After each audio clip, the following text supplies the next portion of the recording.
Voila! In view, a humble vaudevillian veteran, cast vicariously as both victim and villain by the vicissitudes of fate. This visage, no mere veneer of vanity, is a vestige of the vox populi, now vacant, vanished. However, this valorous visitation of a bygone vexation stands vivified, and has vowed to vanquish these venal and virulent vermin, vanguarding vice and vouchsafing the violently vicious and voracious violation of volition.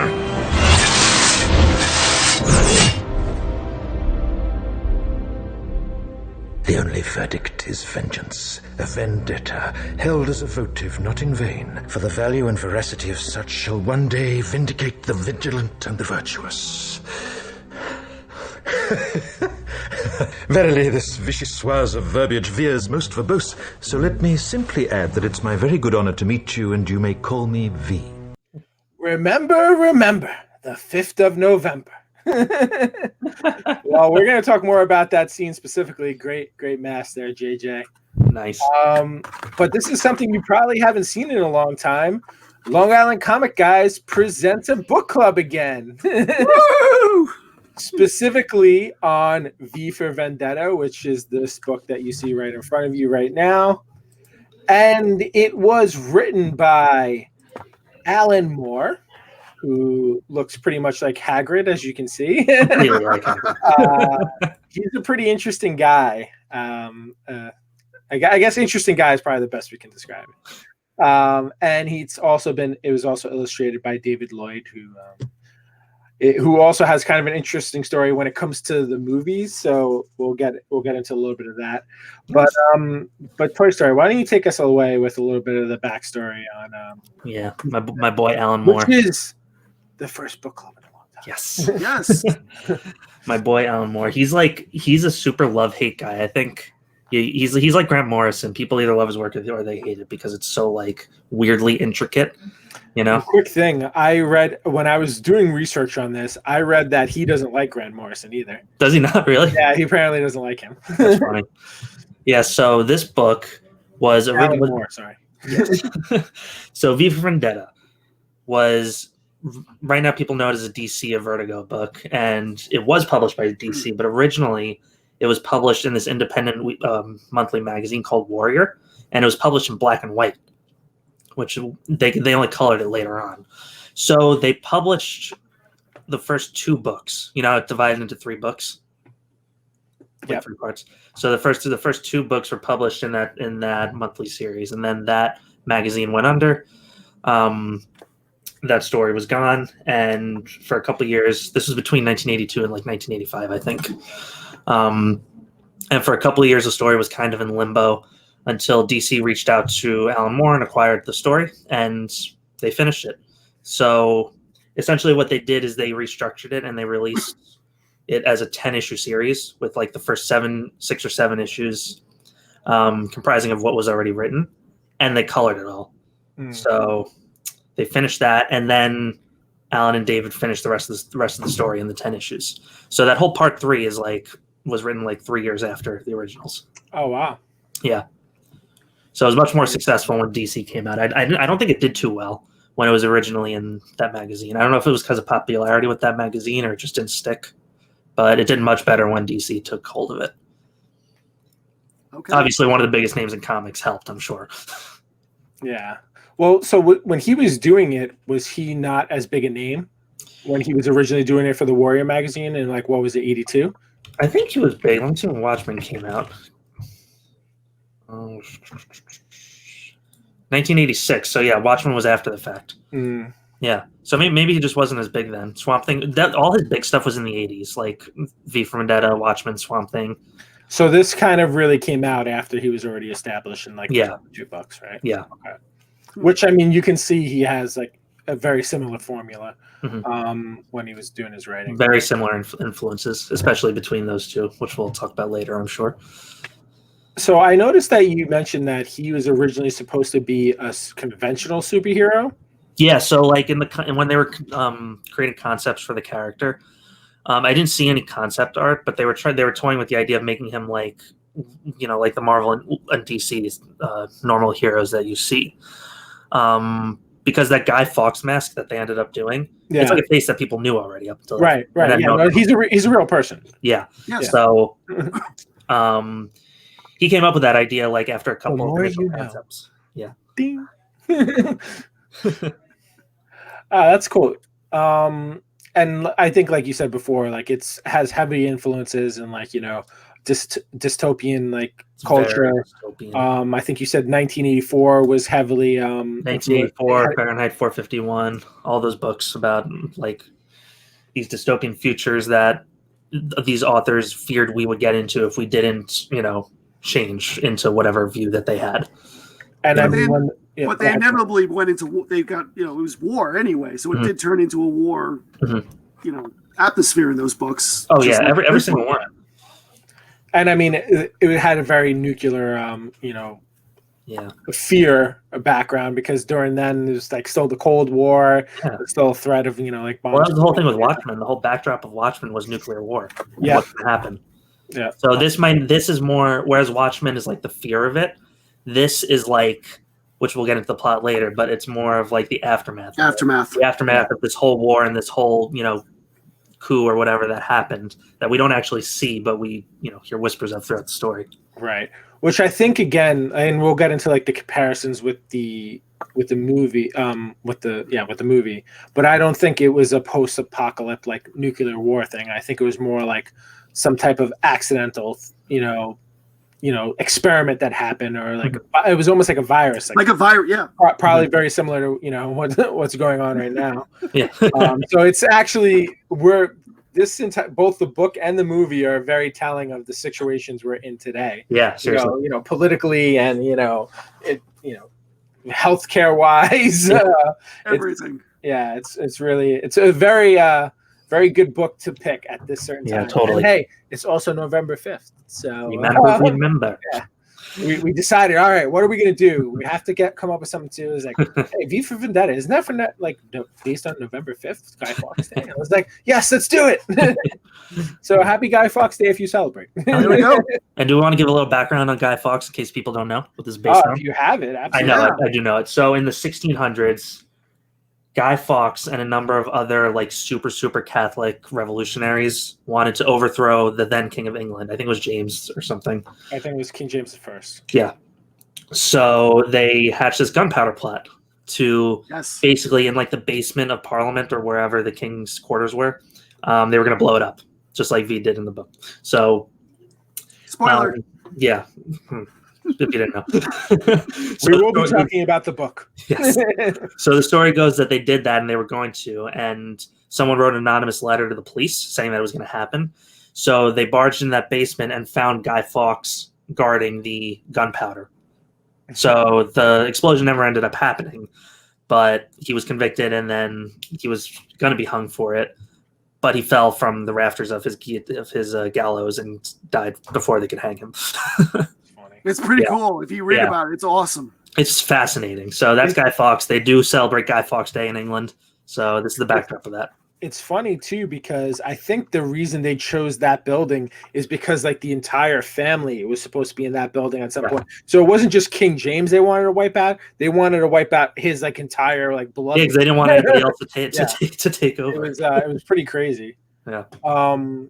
So you had like another note I think that you haven't mentioned yet, but yeah. So obviously V is the character V. He's anti-hero, vigilante, anarchist. You could call him a lot of things, but Moore said he made V's actions very, very morally ambiguous, with the aim that he didn't want to tell people what to think. He wanted to tell people to think.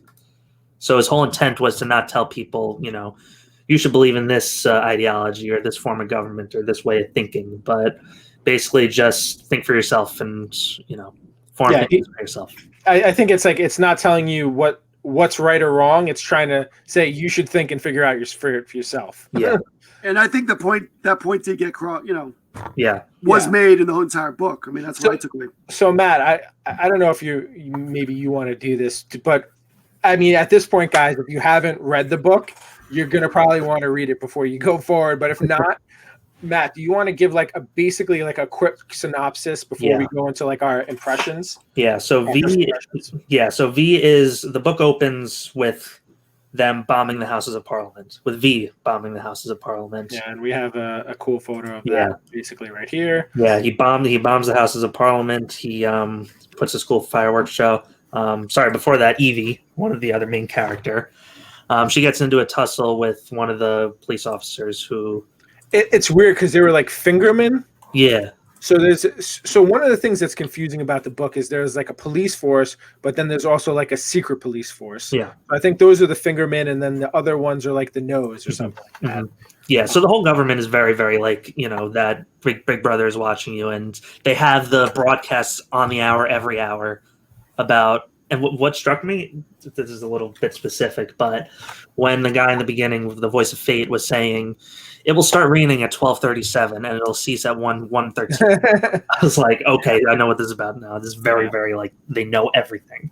Yeah. So this girl Evie, she's 16. She's an orphan. Her parents are dead years ago, and so basically she's propositions herself to this guy. First time she's trying something like that, and he turns out to be one of those fingermen, and him and his buddies are about to kill her, rape her, whatever, and V swoops in, saves her, and they have a little interaction. Then he's like, watch this, and then hits a button, and then Parliament blows up.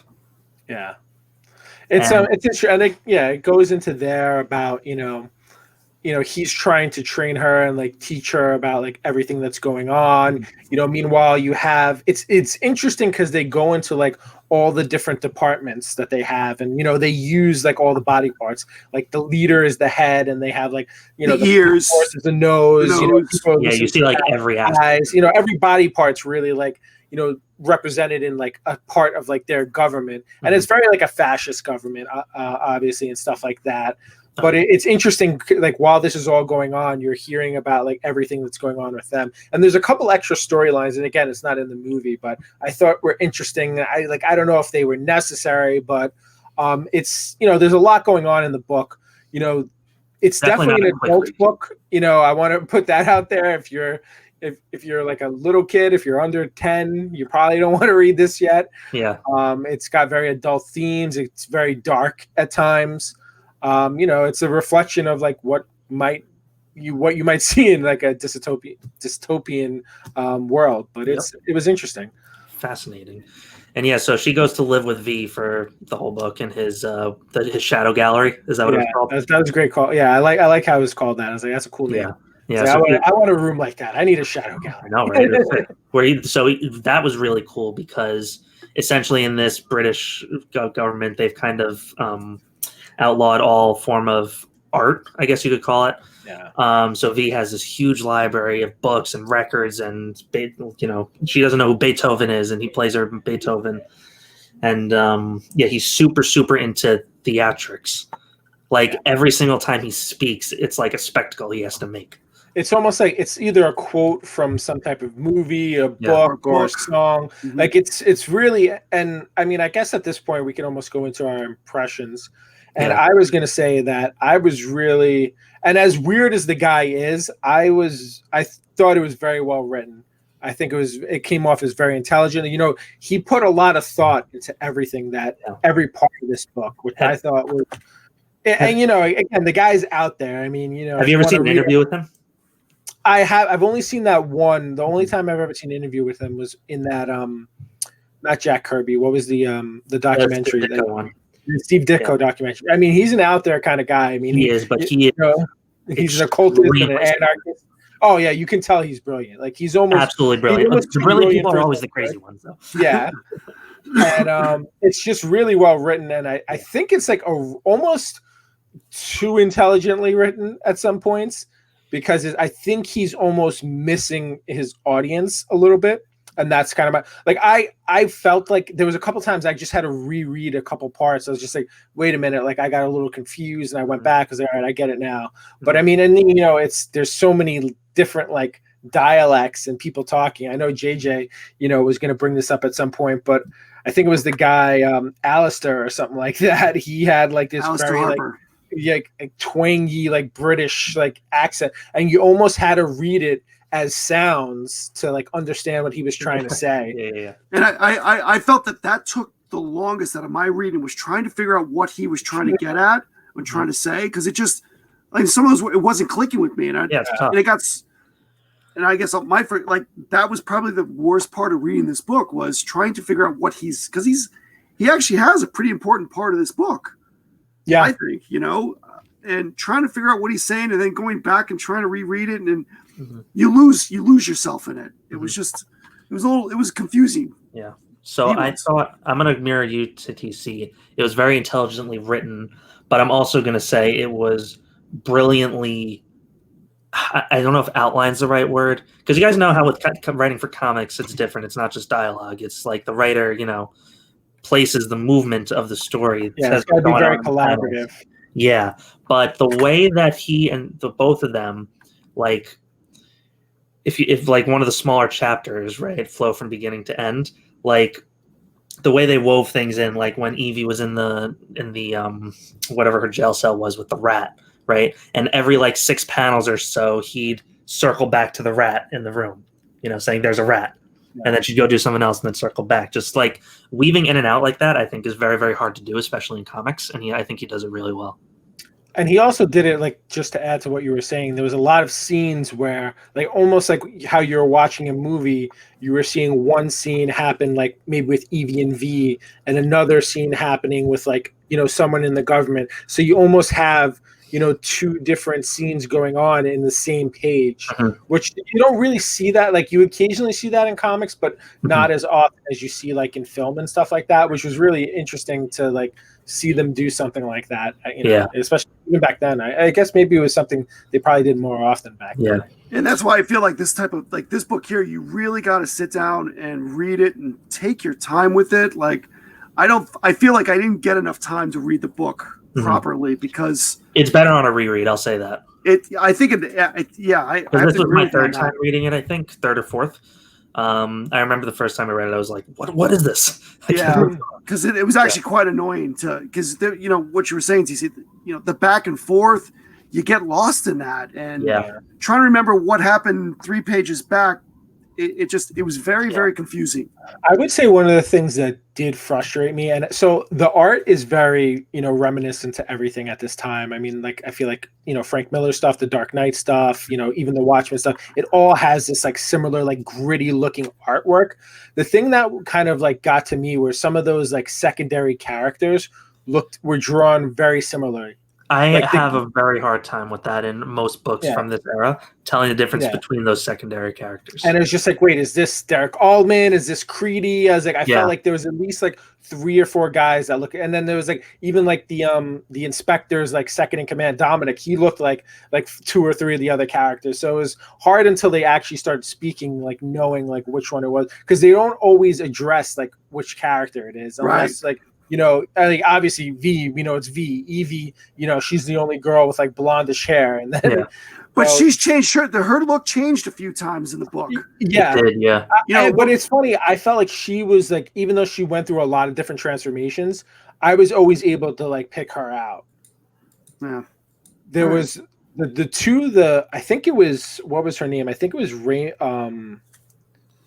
Oh shoot! The girl whose husband died. Rosemary Allman, and then the other girl, Helen Hayer, who, like, if you didn't see that she had like that whitish, like silverishly blonde hair, like I couldn't tell like which one of them was in the scene, because I know the other one had very dark hair, but there were certain scenes where like Helen Hayer was being drawn in a scene and you couldn't tell that she had the light hair, and I was like, wait, who is this? Now think about that. While trying to read it in black and white when it was originally written like that. It must have been even tougher. Yeah, I wasn't so popular. I was thinking about that literally as I was saying it. Yeah, and even the coloring in this was still not right. It's like, bleak for the time. It's like Watchmen and like Batman Year One. They're all the same. They're very, very like dreary tones, and I think that's intentional. And it's almost like I think it's like very gray tone. I think gray tone is like a thing. It's very toned down. Yeah. I think that's a term. Unfortunately, we don't have JJ with sorry, not JJ. Bojo with us to talk about the art specifically. Yeah. He would take up the entire showtime, unfortunately, though, for that part. So another writing thing that I loved in this, and that I love that Alan Moore does, is like, So it was especially with V where he'd give like a Shakespearean monologue or something, whatever, long ass thing he was saying. But he'd thread that over scenes that were happening with other characters. Right. And what was happening in the panels fit to whatever portion of the soliloquy. That was really cool. And normally when people do stuff like that, if it just stays in the same static scene, I get very frustrated by stuff like that. But like you said, the way he wove it into like different scenes, especially since like they fit those scenes, that was actually pretty cool. Because and that's why I was talking about like how it was intelligent. Like, he thought ahead with all this stuff. I mean, I'm sure he was talking like him and David Lloyd. They must have had to have been in like the same room half the time. Yeah, right. Because describe, all right, this is going to happen here. Unless, they just maybe they had that like rapport with each other to like know like, oh, he's going to want that here. And it's got to be complicated. I mean, that just in general across all comic books, like I think that's why you see so many of these writers and artists like jumping on the same books together, just because they get like what the other person's looking for really well. I mean, like, that's why these people stayed together for so long. It's really an interesting dynamic. I would like to like maybe even like a podcast episode, like delve into like that specifically. If we can get like someone who's like a writer and an artist to really talk about like that relationship and that, collaboration between the two people. I think it'd be cool. But I digressed. I apologize. So I think we covered a couple different things. So what surprised you guys most in like this story? How long it was. I wouldn't say it was long as it was dense. Yes, it was dense. Because if you think about it, it's only 10 issues. Right. It's not that much, but it's not like whatever the Spider-Man comic is this week. They could read in 6 minutes if you really wanted to, and get it. I mean, there's a lot of dialogue. It's a lot of dialogue. It's meant to make you think. And again, even in the 80s, I feel like it was like you probably wanted to get your money's worth. You wanted to, if you're, especially this was directed at an adult reader in the 80s. Yeah, let's think about that. So it's like, hey, we want you to think, everything that's going on in the world, we want you to kind of like, and again, like, I don't know, like what was going on in Britain at this time. I'm not British. So, I mean, I barely know what was going on in America in the in the 80s, other than being a kid. I know He-Man was big. That's what I knew about like, the early 80s. But, it's interesting. It's like really a retrospective book, I would say, or, it's it's deep. It really is deep, and that's one of the things I think. What you said before, you have to read this a couple times. I think just to digest it. Was there like any scenes or anything specifically though that really stood out to you? So especially the first time I watched it, I read it. When she was in the when she was in custody of the government, and then it turns out it's just V's house. That I was like, what? Are there all mannequins? How did you do that? That was probably my most favorite part of the whole book. That whole sequence. But also with like her reading the note from Valerie and with her girlfriend Ruth. Like, I love that part, and I know we'll get into the whole movie, but that was also another favorite part of my in the movie. I love that whole sequence of her basically being kidnapped and being forced to tell something that, and her holding it back. It's impressive just even read it in the book. Just so you know, there are like a lot of differences in the book and the movie, but that was like spot on. Like they took everything from there straight up until the point where he like lets her out, and then things change a little bit. But other than that, it was spot on, and it was done really well in the movie. And because I think that's that is the most important part of this book, I think, because you see her being beaten down to nothing, and then coming out of this to bring her back and bringing her back up, and her realizing, hey, what we say, you got to think for yourself. I mean, really, that's what the whole message is. I think book was. Yeah, you got to think for yourself and don't let other people think for you. So that's when it clicked for her. Yeah. And I think that's why that scene, that section of the book was just an awe moment, like, oh my God. And reading that story, with her reading the story about Valerie and what she went through, and, it turns out it was a real story. Like, it was heartbreaking. And just so, because we didn't clarify this, like, this book was heavily, whatever happens, part of the groups of people that got exterminated or killed or, brought to the gas chambers, or, you had, the African-American people, you had, the gays and the lesbians. Mm-hmm. These people were killed off in the book. It was basically anyone who wasn't of the Aryan race. Right. Yeah. And, that part of the book kind of hit hard, I think. Yeah. When you're reading this thing going, you're going, what the heck's going on here? And then you come to this and like, wow. I feel like in that scene, especially more so than in the movie, you really see like her like really breaking down. Like her, like she almost looks like, it's not anemic, but like she looks like emaciated, during that, like when she gets out. She doesn't look like, you can tell that she's been like beaten down. I feel like it was a little more brutal. The art shines in that sequence. Yeah, and we'll show this, but the scenes where you see her all when she's bald and she's all wrinkled and she looks like a 90-year-old woman. Excuse me. Yeah, she looks like a 90-year-old woman, and it's a 16-year-old girl. It's crazy. Yeah. And I don't even know like how old she is by the end of this. Yeah, that's true too. Describe like how many years go by, but because there's another scene like where she meets that guy Gordon, who I'll talk about more when we describe the movie, who like she like sleeps with him, and I was just like, is she still 16? Because this guy's like 45. Yeah, but I think the scene, since I had kind of seen both the movie and like then I was reading the book, and I have the movie pretty fresh in my mind. I did want to watch it again recently, but I couldn't find it anywhere to stream. So it is on Netflix. It is? Or Prime. It's on Prime. Yeah, but you have to probably pay for it, right? I pay for Prime. No, I have Prime too, but you have I think you have to pay to rent the movie. Okay. Did you watch it? I saw it on there recently. I'll have to check because I got to watch it too. Yeah. But I'm going to look more as we talk. I think the thing that surprised me most, because it wasn't in the movie, like I would have definitely said that scene if I hadn't seen the movie, but I knew from the movie that was all set up by V. So it took a little bit of like the excitement from that away. But the scene, it is $3.99 to rent.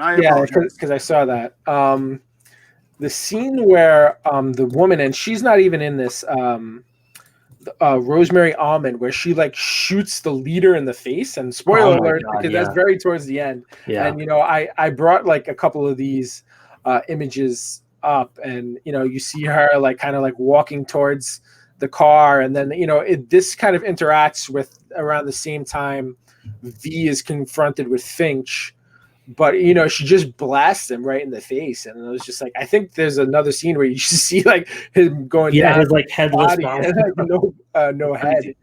But then it goes into like Finch shooting V, and he has the same line, and it was just set up differently, but I loved it. It was like, he's like, did you think to kill me? He goes, there's no flesh or blood within this cloak to kill. There's only an idea. And he goes, and this is, I love this line, ideas are bulletproof.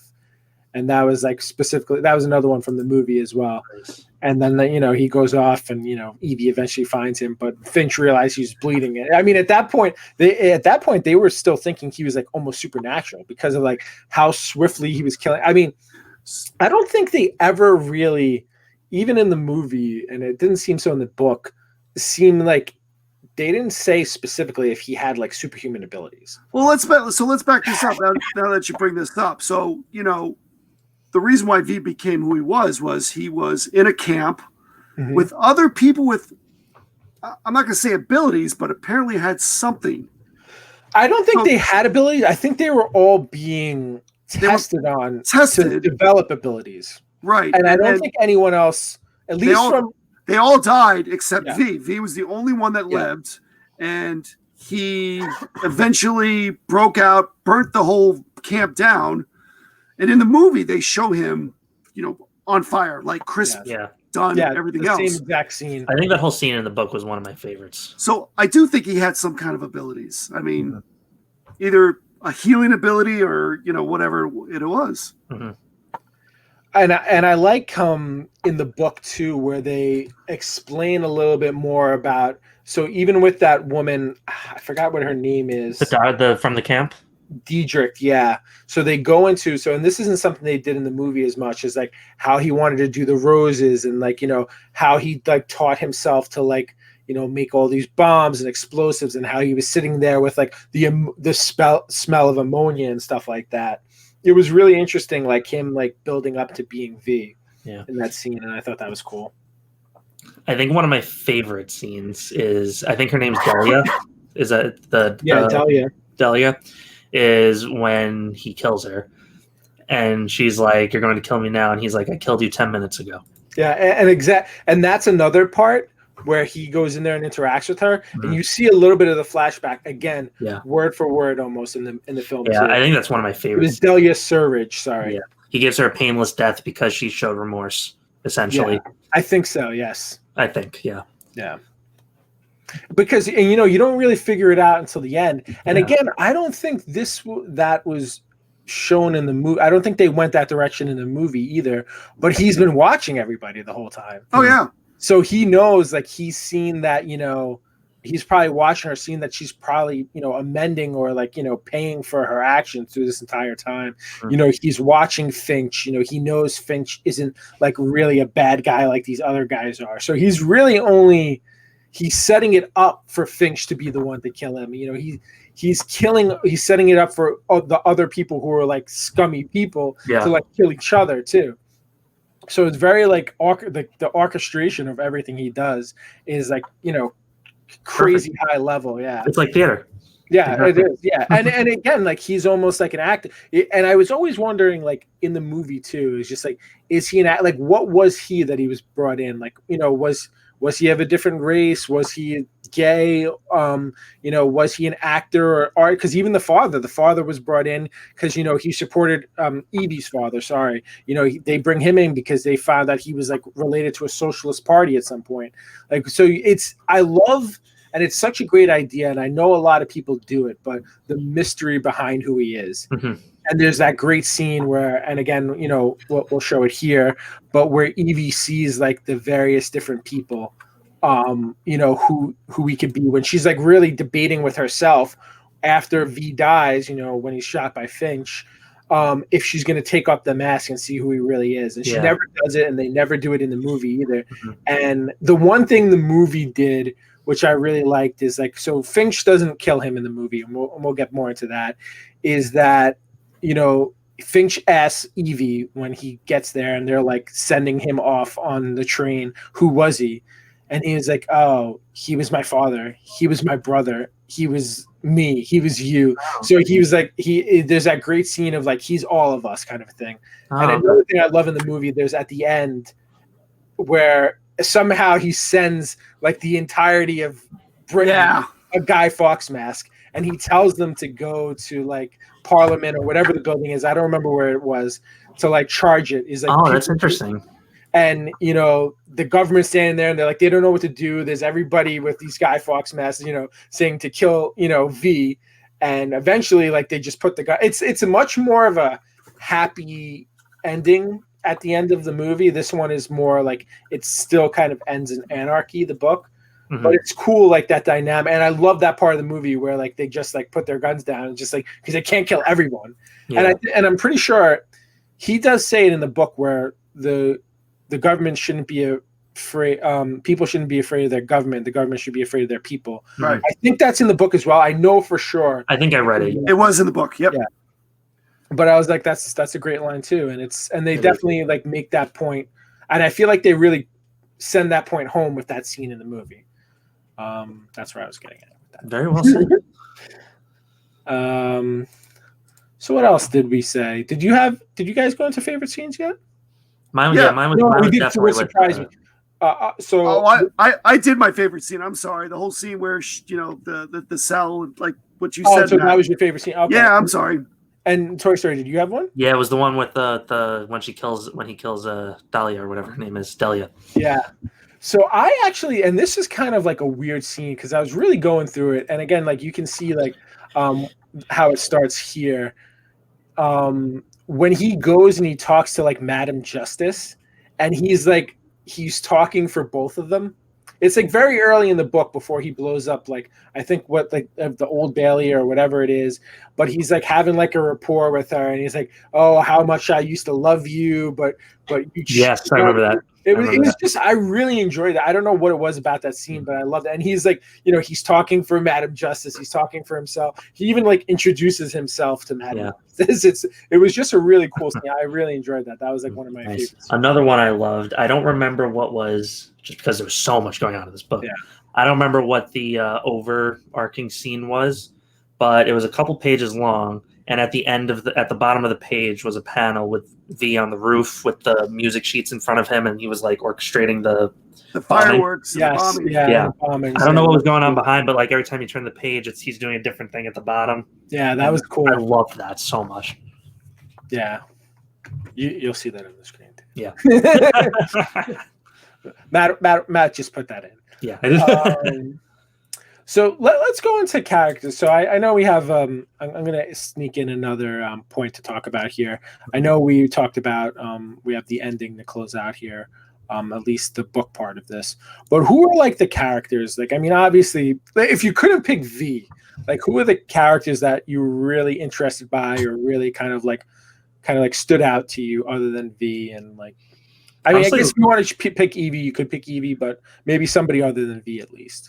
I'm going to say Valerie. I really like that character, and I want to know more about her. And it's just, it's such a travesty to, what happened to her, and it just that hit home for some strange reason. I don't know why. It was just a weird character. Well, because you don't see her really. You never see her. You just know about what she went through.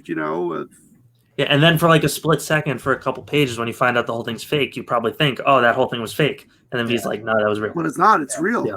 He goes, that was like the real toilet paper that I received. I mean, the fact that he held that through like that fire at the end, to think about that, because I'm weird like that. I was like, wow, it was like he held that toilet paper like when he was like on fire. Yeah, that's true. Pretty crazy. Yeah. But yeah, like she was definitely an interesting person for sure.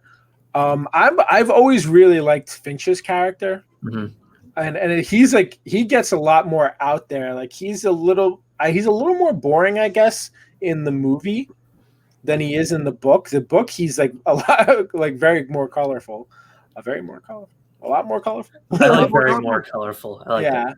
But I really liked his character. I liked his interaction. I don't think there was a relationship with him and the doctor, Dr. Delia Surridge, in the movie, so that was like a little bit of a twist. And I felt like you didn't really hear as much about his family. Like even in the movie, he was always someone that really interested me outside the main two characters. So I really enjoyed his character. Like he was gone for a good amount of the book too. Yeah. Like after he has like that site, so it's hilarious how he like takes LSD and goes back was back awesome. to the camp. I was like, forgot about that. And like he really has his like awakening. Yeah. It's like kind of his moment of like he knew everything was pretty crappy like in the world, but he was just kind of dealing with it because he didn't know what else to do. Yeah. And then that kind of like shook him out of like, I guess, whatever slumber or whatever he was having. But I really liked his character. That's cool. I agree. Not a character I liked per se, but I was intrigued by was Leader, because I feel like the only thing we really saw of him was him sitting in front of those computer screens, like reacting to things. And I'm like, I just kept asking myself, who is this guy? How did he get here? What's he thinking? Like, what, I wanted to know a little more. So I guess question for you guys, is that like, so was he sitting in front of like, just like this closed circuit for everyone? So was he like the nose, like the eye too? That's what I kind of inferred it as. Because like that other guy, so I think Conrad, his job was supposed to be looking after. So like, what was Fate? So Fate was like, was it basically like the internet? Like Fate was like Fate was the voice, right? The voice. Yeah. But it was also like, no, he said that's the voice of Fate. The voice of Fate, that's true. So like that guy, so I think Fate was like the whole computer program kind of. Yeah. And that's why like at one point when V, puts it across the screen, I love you, like he almost falls in love with this, like the leader that is almost falls in love with like this whole computer system. Yeah. He's like, I don't care for women, I don't care for anything else. Yeah. This is my position. England prevails or whatever, and he loves this like machine. Yeah, that was fascinating to me. Yeah, so it's like it was almost like I got it like it was almost like the internet, but maybe like not as much as that. But he was interested, and he's very different. That was one of the characters who is in the movie, but very different from his character in the movie. In the movie, he's almost like a like Hitler-esque type character, and you only see him outside of like a screen in like one final scene in the movie. Other than that, he's always like, even when he's talking to the subordinates, he's always talking to them via like a screen. So you almost think is he being like real in like the movie, or is he just like some type of like projection or something like that? Mm-hmm. But yeah, that's cool. So the ending, a little bit different. So again, like if you saw the movie, it was a little different. So I don't know, where should we start? Like, where do you want to start really with the ending? I think a good place. Sorry, I'm answering. No, please. You go. No, I was just gonna say I absolutely loved how it ended. Essentially, where the book began, with that scene where she's like with the guy on whoever that guy was on the floor. I probably missed who that guy was. He's probably somebody. But when she's V and he's on the floor, and she's essentially going to do the same thing to him that V did to her. So that brings up the idea: is how long was this cycle going on for? Yeah, is he even the first V? Exactly. Yeah. Exactly. So it's cool, and like I love that scene where like she like looks in the mirror and she has that smile that has the smile, and it's funny too because again when I was doing research, I read that David Lloyd would slightly alter the face of the mask every once in a while to like change the expressions.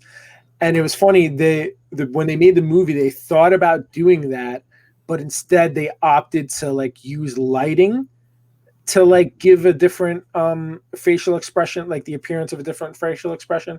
But I love how she like gives that expression and then she kind of takes the mantle. So that's different. So again, like what I like about this that was different from the movie is like she kind of, after that whole thing happens where she realizes she was being held by him, she kind of goes off on her own and kind of like lives her own life for a little while up until like the very end, right before he dies.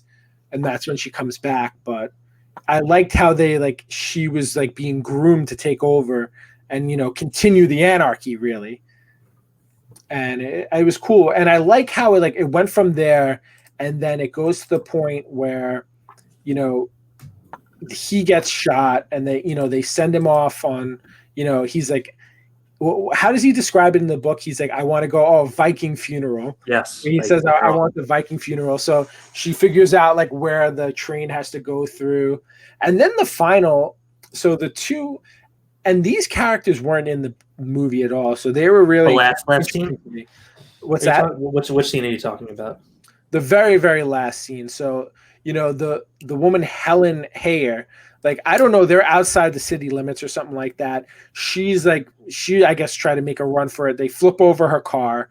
They even say it in the scene here. She was with a bunch of louts. I don't know what they're referring to when they say louts. But probably some weird British slang. Dregs of society or something like that. And she finds Finch. And she's like, oh, me and you, we can take over this whole place together. And he she gives him this whole spiel and, you can see it right here.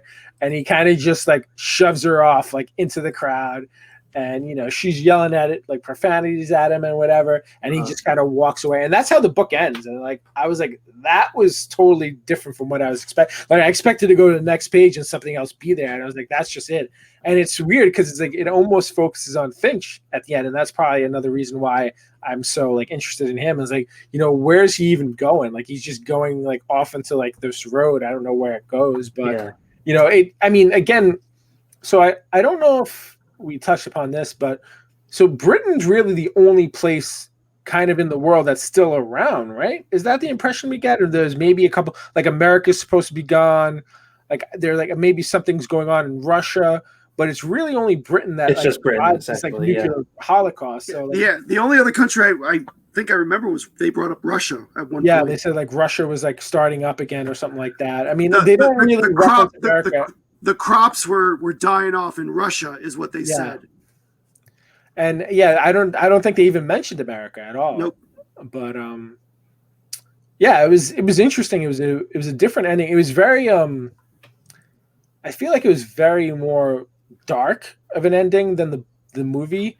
And then I feel like that, I guess that's what we should kind of like touch on next is the differences between the two. And we've done a little bit along the way, but so what did you guys think like of the ending? Like JJ, did you give like your thoughts on the end of the book ending? Same thing as what you're saying. It was very dark, and Mr. Finch, I'd love to know where he was going. Like he just started walking, and that's how it ended. It was kind of a little weird because he had such a huge role in this book, and then that's how it ended. I hate endings like that. You're left wondering. I liked it because it kind of came full circle, and it showed that even though the V of this book accomplished what he wanted to, in a sense, there's still things he wanted to do, and he's expecting that torch to be carried on and for that work to continue. Yeah, so it's really like the idea that the story. Right? What's that? He calls it his will, right? Yeah. So it's really the idea that the story's over, but the story's not over. Right. Which I like. I like that stuff. Yeah. Well, it leaves it kind of almost open-ended. Mm-hmm. And I feel like, and again, so we'll go into the movie next, but the movie does that too, but it seems like more hopeful. Mm-hmm. Like this is like, there's no like new government or something. Like the people aren't, I mean, you think the people might take it back, but it's just like, he's destroyed all of the government. So there's no one left. And I think he kind of does the same thing in the movie, but it seems like the people are going to like rise up, lead themselves and start something new. Mm-hmm. But I guess let's jump into the movie now. And I guess I'd like to start with, so I was reading about like Alan Moore and like, his because I was looking really for his reaction to the movie. And I guess he had such a negative experience with like other Hollywood movies that he had done. I think like, so he's also done League of Extraordinary Gentlemen and From Hell. And so he did those with Hollywood, and he was like co-creator, and he got royalties from those. And he just had like a negative like taste in his mouth from those, or a bad taste in his mouth from those. So he rejected any credit or money from the movie. I guess he still gave permission to do it, but he gave all the credit and royalties to David Lloyd. Really? Yeah. Interesting. So after I read that, I was like, all right, well, I have to at least get what his reaction was. Was he like, oh crap, I shouldn't have done that? But I mean, I guess he said, well, Moore describes V's cause as like an anarchy. He's an anarchist, against fascism, maybe specifically, but he's more an anarchist. And his view on the movie was like, they've changed it to be kind of like an American neoliberalism versus like an American neoconservatism. Mm-hmm. And he's whereas like, B was against both. Yeah, kind of. And he was like, I think this probably would have been better set in the US rather than Britain, which I was like, I don't know if I agree with that specifically, but I don't know. I thought that was interesting. I do want to talk about some of the differences in the movie. So I don't think like from when it starts, so Evie is out late at night, but I think she's just out past curfew. I don't think she's like, she wasn't propositioning anybody. No, I think she actually worked for like the TV studio. She did, right? Yeah. Yep. She like worked as like a random person there. And I think she saw like when V like attacked, like she was there somewhere or involved when he attacked the eye or whatever. Mm-hmm. And then he, that scene we watched in the beginning of that of this episode here, where that's where she meets him, and then everything occurs, and she leaves, and we didn't talk about him, but she goes and lives with this guy Gordon Diedrich, and you'll see what he looks like on the screen right here. She goes and like moves in with him, and he takes her in. They eventually have like a romantic relationship, which I don't know if she's still 16 when this happens, because that guy looks like he's like 40. But it's interesting. His character was different, and this was he was actually played by Stephen Fry, and that's his picture right there. Stephen Fry's in the movie, and he actually pushed because he wanted the character to be a gay character who was like hiding that he was homosexual, and there's a great scene where he's like, I guess she's like a criminal at that point, and she's like, oh, you're gonna get in trouble if they find me here. He goes, if you look around my house with like all the like the art and cultural stuff I have, like you're gonna be the least of my worries if they come in here. Well, he had a secret room, right? Yeah, he had something like that too, where I don't know if it was secret so much as he had it like in his house, like just had a lot of that in his house. And he was like more of like a TV show host too in the movie, where he was like, you know, like a variety show. He eventually gets nailed in the movie because he does this scene where like there's like a fake leader and like a fake V coming on, and he's like playing tricks on him and making him look like a fool. And literally, that was a great scene.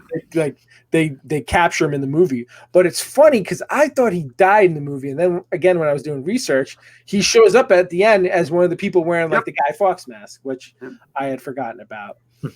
But yeah, there was a lot of differences. Again, like so there was scenes. So Finch seemed like a lot more of a, like really like he was the good guy in terms of like the government, and where everyone else was kind of like rotten. Like so. The original guy, Almond, who's like the first head of the Finger, not even in it at all. In the movie, it's Creedy. Creedy's the one from the beginning of the movie. Again, you don't see the leader. He's played by John Hurt, who's awesome. And he comes off as a very like, you know, speech kind of like dictator, very like Adolf Hitler type guy. And you know, there's some other people like I think Conrad and who is it? The Helen Hayer. They're not in the book at all. They're not in the movie at all. And you know, to some degree, I felt like you didn't really need a lot of their scenes. I mean, he worked them in to be important in the book, but I kind of like how they used it, how they made the story go in the movie a little bit better without them.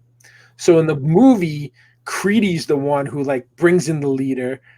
They kill him, and then like V kills Creedy and a bunch of like these like SWAT guys, and that's how he actually winds up dying from like killing all of them. And it was just set up a little different. And so Evie, like after, you know, she comes out of that whole prison scene, she goes off and like lives on her own, and like nobody recognizes her anymore. No one's looking for her anymore because she's like a criminal at the time. Like unlike Evie is, because nobody really knows who she is. And then she comes back like right after, and she still like sends him off on like the train, and like Finch finally at the last minute figures out where he is, and like he's standing there with her, and it was kind of like just a moment. And again, like I said it before, there's that scene where everybody gets a V mask, and there's this girl. It's funny. There's this little girl, and and we'll bring the picture up here too. But there's a scene where she's looking at the mirror, and she's wearing a V mask, and you think she gets killed in the movie, but meanwhile you see her later and she's not killed. But I love the scene where everybody gets the mask in the movie. I was really hoping that was in the book too, because they kind of storm Parliament or whatever the government building is. And like the government, and you know, they have like the whole army there, and they literally just put their guns down and like let them go by. So I thought that was like really cool. It's a very powerful scene, especially when you got them all coming from all the different streets and coming out of houses. I mean, I would love to have known how he did that. You know, if it was real life, like how do you get that many masks to send out to everybody? Yeah, like, it was impressive. Yeah, it was pretty cool. Like something like 1 million masks. The other scene. So going back to this whole when she was in the prison, you know, in the book and all that, and in the movie, you know, I'm going to say it's like scene by scene from, you know, movie to the comic book. But seeing Natalie Portman, who plays Evie, seeing her hair being actually cut for this movie, like again, that was another powerful scene for an actress. She showed up to the Revenge of the Sith premiere bald. I mean, and you know, she played that role perfectly. She said she was excited to do it. She'd always wanted to do it. And I was I think that if that didn't happen in the movie, that it would have been a whole different type of movie. I mean, you needed to have that scene, and it was fantastic. Even though I felt like it wasn't as harsh as it was in the book, though. I felt like the book, it was a lot harsher like that time. Yeah, I think they had to tone that down. I mean, because you're not going to see a woman getting physically abused on a movie. It's different than like a scene in a book, I guess. I don't know. It was still pretty intense in the book. It was. Yeah. So cool. What did you think about the movie? I'll type it in the I'll type my review in the comments after I watch it tonight or tomorrow. Really good. Really good. I mean, I feel like I must have seen it before. I'm going to be honest with you. I enjoyed the movie slightly more than the book. I really enjoyed the movie. Like, if you were to ask me to rank the movie, I'd probably give it a 9, like a 9 out. I'm there with you. Yeah, that's how high I would rank the movie. It's really enjoyable, and I really like this too. I just felt like. Do we want to give our comic ratings now? Yeah, we'll do that next. I felt like there was a couple I think the characters they left out in the movie were fine to have left out in the book. Like they had their place, but I felt like I didn't love their characters. I feel like in the movie too that they focused a little more than the book of him being at the prison, because they did. I mean, there was some prison shots there. What was I've seen the movie a while ago. It's more in the movie on that. Yeah, I think so. I got the opposite impression, because I felt like you got a lot of the background of like him making the bombs and stuff like that, especially the scenes with like the doctor where he's talking about her and they're talking about both their time there. I do think in the book you got a lot more background on the camp, which I like. Yeah, sure. I mean, listen, there was things I liked more on both sides. Like some stuff I liked more that they had in the book, and there was definitely some stuff I liked more that was in the movie. But yeah, I overall, we'll just go. I'll start. Go. I enjoyed it. I think it was very intelligently written. I think, again, like, if almost too intelligently written, if that's possible. I'm gonna say 8.0. Nice. Yeah, I'm going to give it an 8.0. I enjoyed it. I may read it again. All right, I'll go next. I think Alan Moore is a freaking mad genius. I absolutely love him and his writing and his ideas and whatever. I'm taking off a little for the not being able to tell who's who in the background characters. And like you said, some of those background character stories just feeling unnecessary. Yeah. I'm going 8.5, 8.5. I think that's solid. You know, I felt it dragged a lot. Like, it was there's a lot of dialogue. I'll give you that in the middle. It definitely seemed that way too. You know, in the beginning, I love the beginning of the book. It dragged in the middle, and it dragged at the end. It was just too much dialogue, I guess, first time reading. Yeah. You know, it's a little much. I think reading maybe a second time, it might be a little bit better. I'm going to go with the 6.5, and that's. I expect you to say lower, honestly. That's top. Like, I would even say like a 6 to a 6.5. It's definitely not like, if there's something that this and Watchmen cements for me, it's that comic books can be so diverse in what they're in, like the audience that they're meant for. The same way that novels, and I think we forget that sometimes because we read superhero stuff a lot, you know. And that's what I was just exactly going to say. Like, if you're going to go into reading this book and thinking that it's a typical comic book, superheroes saving people doing this, that is not this book. No. And I think that's kind of like my tipping point to go like the down on this. Like, I knew on just this book in colleges.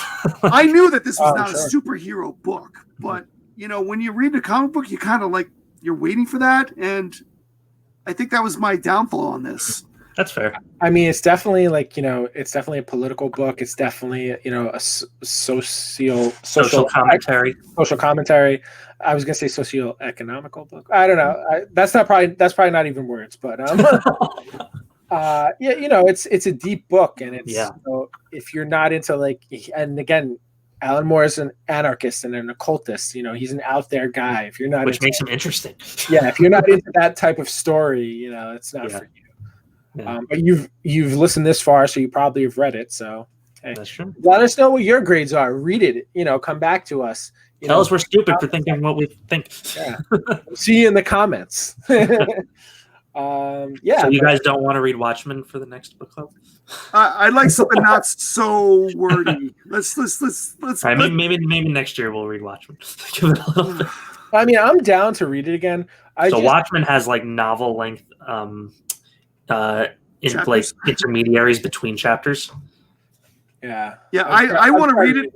I've never read it. I've only seen the movie once in my entire life. I'd love to read it, but I don't think not right. I think both of these are definitely like, even if you're not super into the subject matter or that style, they're must reads. I think for comic book fans, for sure. Oh, absolutely. Yeah, and I'm more of a hopeful kind of person, a more like optimistic person, and these are like just kind dreary of stories, dreary and drags you down kind of things.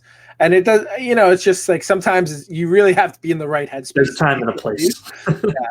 And I guess right now really wasn't the right time to be reading. That's funny you said that. That probably played a huge role in it too.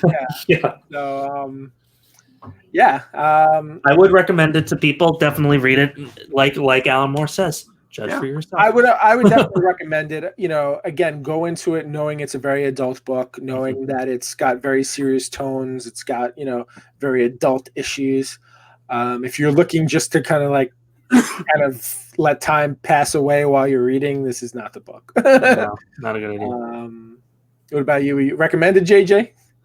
Yeah, absolutely. Yeah, I think everybody should at least try it once, read it once. Second time, might be if you your don't thing. get it. Yeah. Again, I'll probably want to read it again a second time. Not right now. I think And when we get on happier times, I may want to read it again. But this is something where I want to take my time and read this one because I thought I gave myself enough time on this, and I can tell you honestly, I didn't give myself enough time on this book.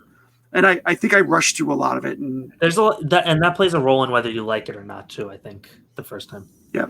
And again, like this, it's really just a book that makes you think. So even if you don't like it, you might get something out of it. And that's why I would recommend it.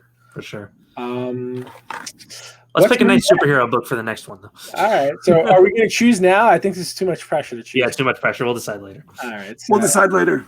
Thanks, guys, for tuning in. Thank you. This was different great. from a book club. So something different from a podcast episode or a video episode. I don't know what we call those, but. And this is a new format for our book club. I mean, normally we do it in front of a green screen in my basement down here. I kind of like this. Yeah. So I guess we don't really have a catchphrase for this, but I think I'm going to come up with one right now. Do it. Hey, geek freaks, keep reading. Woo-hoo-hoo. Nice.